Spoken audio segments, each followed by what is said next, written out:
Get him in the trunk. Back up. Hey, Back up!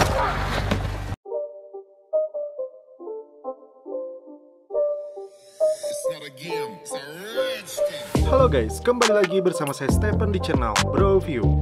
Kali ini saya akan melanjutkan kembali alur cerita film dari Diod. Dan sekarang kita masuk ke season 2 episode yang kelima dan keenam.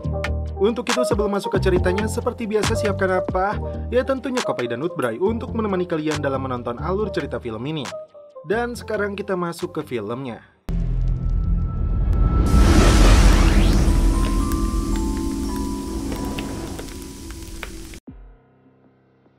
Di awal film, sebuah mobil sport dikejar kawanan polisi hingga akhirnya berhasil lolos.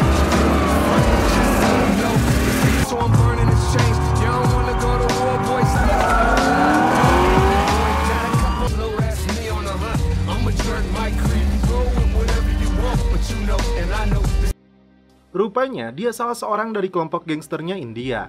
Wanita India ini kita sebut saja Nehi Nehi. Dia menerima kunjungan dari kartel Kolombia yang membutuhkan bantuan untuk membawa produknya ke Vancouver.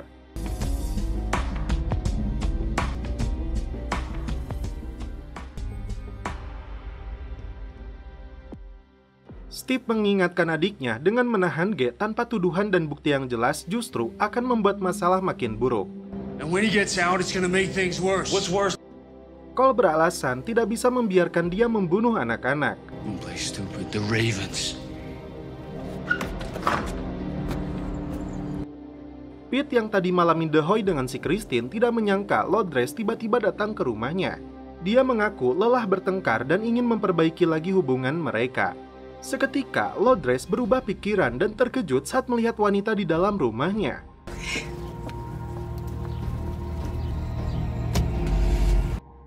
Greg dan Cole meminta Clinton untuk menghentikan peperangan dengan G. Dia sepertinya tidak peduli dengan korban dari warga tidak berdosa. Yang penting wilayah ini tidak jatuh ke tangan musuhnya. This has to stop. Back off.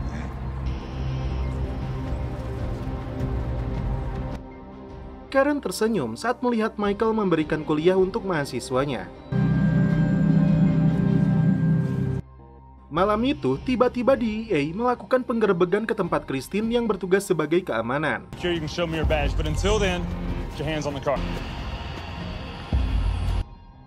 Pete sendiri yang sebelumnya akan masuk melihat car di bawah BNN-nya Amerika. Dia segera beritahu Steve tentang masalah ini.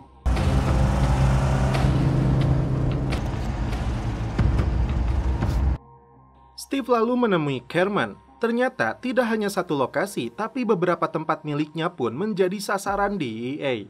Carmen berjanji pengacaranya akan segera mengeluarkan mereka hari ini juga. Kesimpulannya, ada seorang petinggi yang telah berkhianat. Mereka curiga ini ada kaitannya dengan Price karena saat ini sulit untuk dihubungi.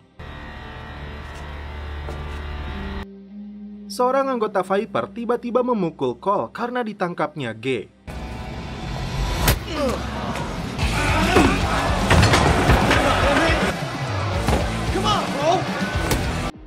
Keduanya terlibat perkelahian yang akhirnya dimenangkan oleh Cole. Lodres minta bantuan Pete karena rumah ayahnya kini tidak aman lagi. Ayahnya tampak gelisah dan hal ini tidak baik untuk Vero. Pete menyuruhnya mengantarkan Vero ke rumahnya saja. Ketika Steve masuk ke dalam apartemen Price, dia menemukan nomor ponsel barunya. Setelah dihubungi, ternyata Ricardo sedang menyandranya. Steve kembali menemui Carmen untuk melaporkan hal ini. Ricardo sepertinya menjalankan rencananya sendiri karena dia pasti tahu rumah simpanan yang digeledah DEA. Itu artinya Ricardo nekat untuk melawan ayahnya sendiri. Lodres mengantarkan Vero ke rumah Pete agar bisa tinggal bersamanya. Tentu saja Pete senang karena bisa jadi Ignacio telah mendesak Victor tentang masalah anaknya. Carr dan anggota Raven lainnya berhasil dibebaskan oleh Victor sebagai pengacaranya kartel Kolombia ini. Esperar a que las aguas se calmen un poco. Faktanya, DEA mendapat informasi dari informan yang bisa dipercaya. Carmen paham karena Ricardo memanfaatkan Price sebagai pembicaranya. Tapi sampai saat ini, Ignacio belum tahu tentang masalah tersebut.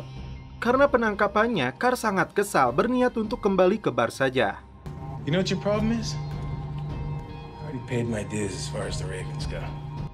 Steve kembali membujuknya karena bisnis jasa keamanan yang legal ini tidak bisa berjalan baik tanpa bantuan Carr. Kerman mengajak Steve untuk menemui Ignacio. Untuk menjaga keselamatannya, mobil mereka harus melalui pengecekan terlebih dulu. Kelompok gangster India lah yang kini ditugaskan untuk melindungi ketua kartel Kolombia itu. Your father's being babysat by the Indians? Let me get your cell phone.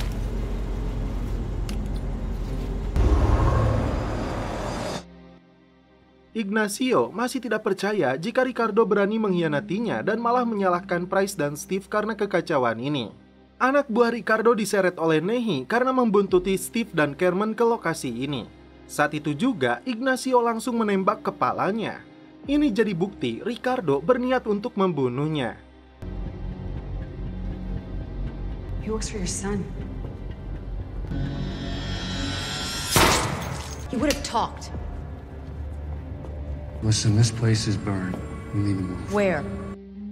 Ignacio memutuskan akan pulang kampung ke Kolombia. Amber meminta Cole untuk datang karena dia punya saksi yang melihat langsung G menembak. Masalahnya, saksi itu adalah seorang bocah. Bocah ini memaksa untuk menjadi saksi karena dia mengidolakan Barry. Karena Steve membutuhkan bantuan Pete, dia titipkan putrinya kepada Christine. Kepala sekolah memanggil Christine karena adiknya menceritakan kasus yang terjadi kepada teman-temannya hingga tersebar di seluruh sekolah. Karena mereka tidak memiliki orang tua, Departemen Layanan Anak akan memeriksa rumah mereka. Pete lalu mengantarkan anaknya ke rumah Christine. Steve memberikan sejumlah uang kepada Carr agar mau mengelola kantor jasa keamanan mereka. Pemilik bar ini sempat menolak, namun Steve terus membujuknya hingga Carr bersedia dengan syarat yang harus dipenuhi oleh Steve. I mean, really do this. It's on my terms. Baru saja beberapa saat tinggal di rumahnya, Lodres kembali menjemput Vero dari rumah Christine.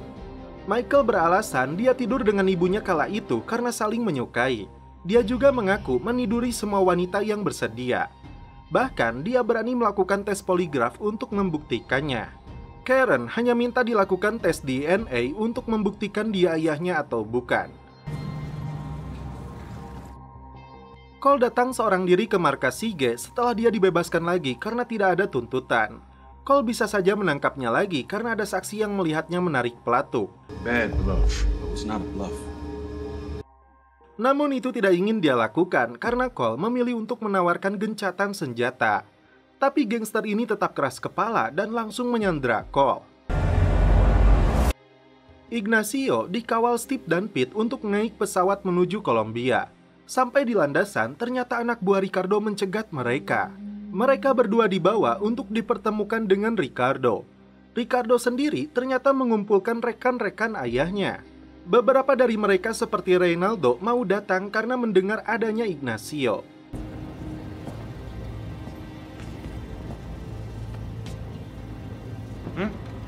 Por favor, lléguenle.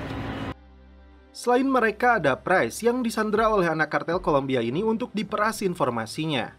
Ini yang dilakukan Ricardo bagi mereka yang tidak mau bekerja sama dengannya. Price memanfaatkan kelengahan mereka untuk kabur. Anak buah Ricardo mengejarnya hingga terjadi pergulatan untuk memperebutkan pistol. Meskipun sempat tertembak, Price berhasil meloloskan diri.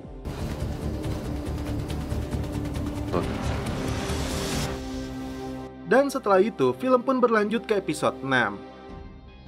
Ignacio tidak menyangka putranya nekat membunuh rekannya. Ricardo harus tahu keluarga mereka akan mengejarnya untuk balas dendam. Dia tidak peduli dan kemudian Ignacio dibawa pergi anak buahnya untuk dijadikan sandera. Kerman sepertinya tidak punya pilihan selain mengikuti keinginan saudaranya ini. Lalu bagaimana dengan Steve?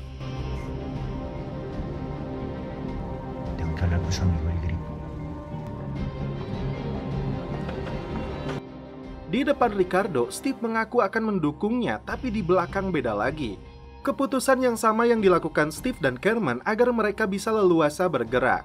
Steve menemui Karen dan Pete untuk mencari keberadaan Cole. Namun sepertinya mereka kehilangan jejak. Greg dan Amber membujuk bocah saksi ini untuk merahasiakan apa yang dia lihat tentang penembakan itu meskipun dia sangat menyayangi Barry. Sesuai perintah pengadilan, Danny dibawa oleh Departemen Layanan Anak. Karen dan Michael kembali bertemu. Yang dilihatnya, dosen ini seringkali menatap tajam kepada banyak mahasiswi. Tiba-tiba, seorang mahasiswi menanyakan apakah dia datang untuk menyelidiki tuduhan terhadap dosennya itu. Kepala FBI mencegat Steve untuk menanyakan keberadaan Price. Selain itu, mereka sudah memegang informasi tentang kaburnya Ignacio dan kontrak kerjasama antara perusahaan jasa keamanannya dengan Kerman. Dia mengancam Steve untuk mengambil dua pilihan. Bekerja sama dengannya untuk menjadi informan DEA menggantikan Price dan menangkap kembali Ignacio, atau dia dan seluruh anggotanya akan ditangkap karena bekerja untuk kartel. But it's the cartel I want. Steve dihubungi G karena Cole kini sedang dalam penyanderaannya. Gangster ini menginginkan saksi yang melihat dia membunuh pemuda itu atau dia akan membunuh Cole. Steve memberi peringatan jika Cole disentuh, maka itu artinya adalah perang. We're going to war. Kembali ke markas, Steve minta bantuan Pete dan Karen untuk memantau wilayah G, berharap mendapatkan lokasi Cole disandra. Steve mengaku kepada Karen ada masalah lain yang sedang dihadapinya, tapi dia tidak mau memberitahunya dan lebih baik tidak ikut campur. You trust me, Karen? Saat Christine curhat tentang masalah adiknya, Pete berjanji akan membantunya. Steve lalu menemui Greg dan Amber untuk mengetahui saksinya yang ternyata seorang bocah. Kid? Steve pun tahu ternyata John dari Viper menanyakan hal yang sama kepada mereka. Keputusan buruk harus diambil Steve dengan menutup kembali bisnis keamanannya karena Steve tidak ingin membahayakan Carr. Carr sendiri heran karena tidak tahu masalah yang sedang dihadapi oleh Steve. Meskipun sudah jelas putranya bersalah, Ignacio sepertinya ingin agar Ricardo menyadari kesalahannya. No lo dejaremos. Es que lo haga. Dan Kerman harus yakin masalah ini akan teratasi. Karena Steve kini sudah tahu Viper terlibat dengan si G, dia memiliki rencana untuk membayar geng polisi itu.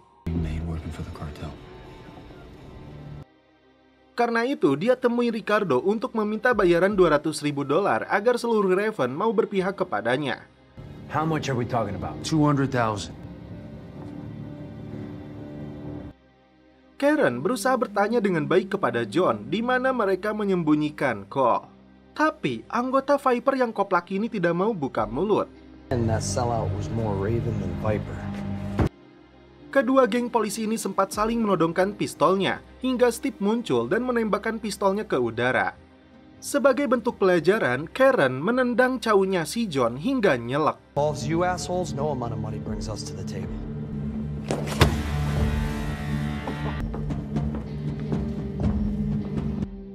Selanjutnya, mereka berempat berpencar. Karen dan Christine dengan persenjataan lengkapnya akan mengawasi John.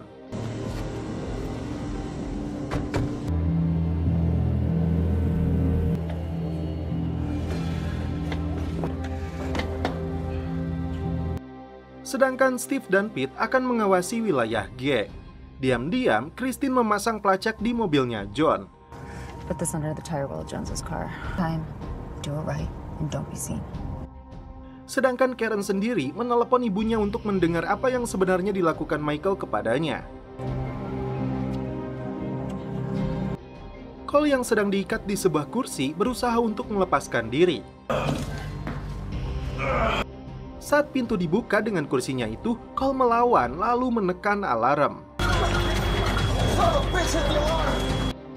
John lalu dipanggil rekannya untuk datang ke lokasi penyekapan. Kesempatan ini dimanfaatkan tim untuk menemukan keberadaan Cole. Saat Cole akan dipindahkan, tim berhasil menyergap mereka dan membawa pergi Cole. Don't even think about it. Move away, Jones. Move away. Yeah. Get out. Back up.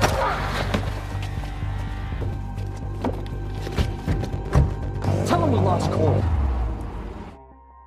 Setelah mengetahui Cole dibawa pergi oleh Raven, sasaran G adalah Greg dan putrinya untuk mendapatkan saksi. Tak main-main, gangster ini menembak lengan mereka berdua agar buka mulut.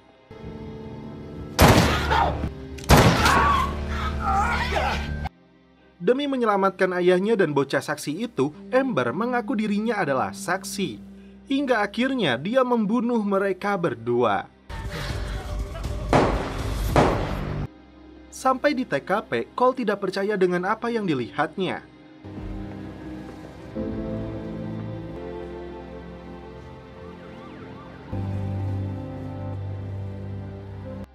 Steve lalu mengantar Cole kembali ke rumahnya.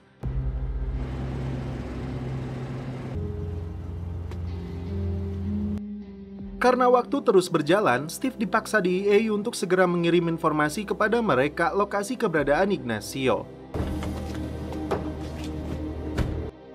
Steve kembali menemui Carmen dengan berpura-pura akan membebaskan ayahnya dari cengkeraman Ricardo.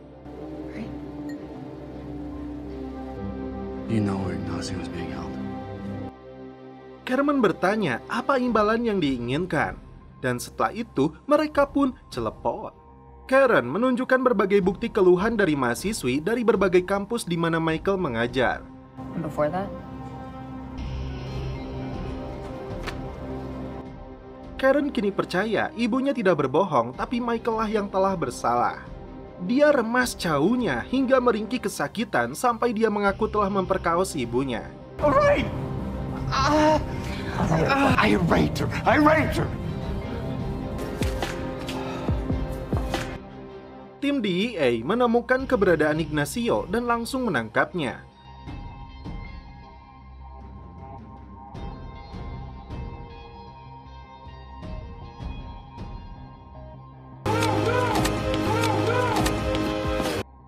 Ricardo heran bagaimana mereka bisa menemukan keberadaan ayahnya. Padahal Steve yang memberikan informasi kepada kepala DEA setelah dia mengetahuinya dari Carmen di atas ranjang.